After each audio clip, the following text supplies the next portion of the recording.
クラウドファンディング、あと22万、応援してくれ。いらっしゃい。休学してそろそろ3ヶ月経つよ。大変なこともあるけど、やりたいことを少しずつ頑張ってるよ。今日は学びの手段としての休学について、良い面と悪い面から一緒に考えよう。それなりに考えたことを伝えるけど、あくまで個人の感想です。インターンやリゾートバイトの話は興味がないので省略ね。勉強と知的探求が中心。気軽にコメントにどうぞ。模様替えも見守ってちょうだい。まず休学してよかったと思うことは、学校との距離の調整、学習の選択肢の増加、費用削減などです。学校との距離の話。ウプ主は大学自体は好きで活用している方です。図書館にこもったり、蝶々を追いかけたり、教授と話したりして探究活動を楽しんでたよ。一人を好む性格で自分が過ごしやすい行動を選んでるけど、周りの学生のノリや明るさが苦手なことも多くて、ストレスになることもあったよ。気にしないようにしても気にしてしまう感じ。同調圧力も合わなくて、避けつつも心の中でいちいち苦言を呈してしまう自分を必要以上に責めていたよ。大学2年までは高校から引きずっていた心の病気があって、カウンセリングも受けていたよ。こういう背景で大学生の視点を持ちつつ、環境を変えて学ぶ時間を確保したいと思うようになりました。コロナもあったし、自分の興味を見つめるためのまとまった時間が欲しいという気持ちもあった。学びの選択肢の話。環境を変える手段としてまず検討したのは留学でした。けど金銭的に無理だし、自分の興味に打ち込めない可能性が高かったよ。交換留学、意外とお金かかるよね。渡航準備や滞在費は奨学金だけでは賄えないし、家も金銭的な余裕ないので論外でした。自分で稼ぎきれないし、親に金銭支援をお願いできるような状況でもなかった。バイトはかなり色々やったけど気質が合わなくて、最低限のお金を稼いだよ。あと、普段周りの学生から距離を取っていたし、大学の代表として留学するのは少し違うと思った。でも、自分が学んでる東南アジアに渡りたい気持ちは強くありました。お金はなかったけど、貯めてきたお年玉を使ったり、観光コンペで航空券を獲得したりしてうまく渡航したよ。現地に行くと、その土地の人々の視点を理解できるよ。先入観にとらわれず、知らないものに飛び込む上で大切だと感じています。秋に計画している東南アジア渡航も、こういう理由で個人での現地観察を計画し始めたし、クラファンとバイトで資金を集めているわけです。休学をうまく活用すれば、金銭的にも自分の目的にも合った現地学習プランを組めるかもしれないんだ。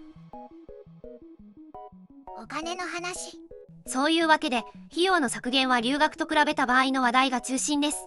留学や学校に縛られなくても、目的と工夫次第で現地学習は十分可能だよということ。あとは精神的な負担の軽減にもつながる。金銭的な負担が軽くなればストレスも減って、興味に集中するための環境を整えられるよ。多分、お金に悩んだり、一歩踏み出せない時って、複雑な背景があると思うんだ。家庭環境、過去の経験、それぞれのストレスがもっと絡んでがんじがらめになる時もあるよね。だから、休学は金銭的な余裕がないけど学外で興味を突き詰める機会を求める人にもっと活用されていいと思うの。学生は学ぶための期間でもあるし、ただでさえストレスが多い社会なのだから、みんなもっと活用していいんだよ。ただし、休学金は学校によって異なるから、自分の学校の休学制度をよく調べてね。あとは、独自の渡航をするなら、観察手法は着眼点ははっきりさせておいた方が良い。教授や本に当たってごらん。休学の良い面はこんな感じ。悪い面も話しておこう。今休学している僕が苦戦しているのは、体調管理、精神面の2つ。一般的だけど重いよ。体調管理の話。太った、筋肉が減った。せっかく休学するんだからと思って本とパソコンにのめり込んでいたら動く時間が減りました。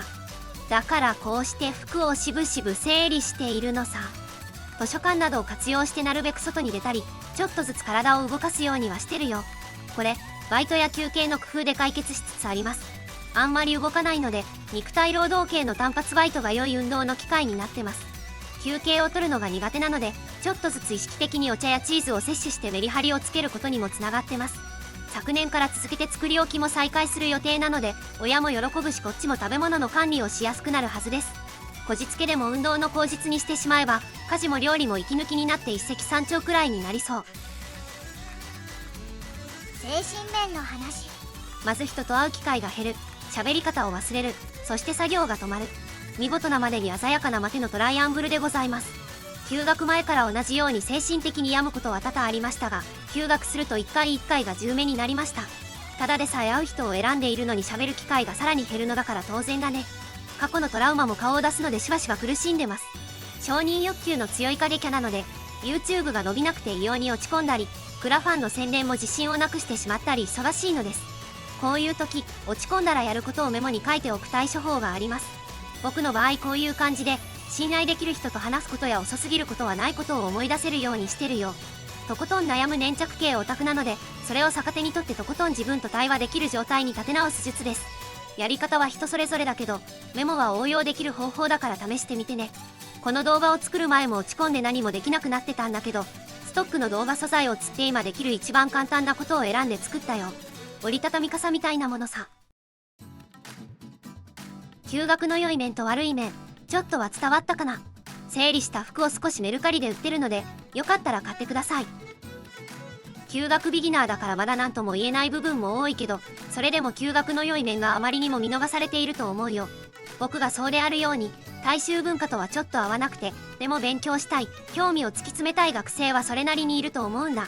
それに、そういう個人で探求を進める人はもっと応援されていいし、もっと多様な手段で学びの機会が得られるようになるといいよね。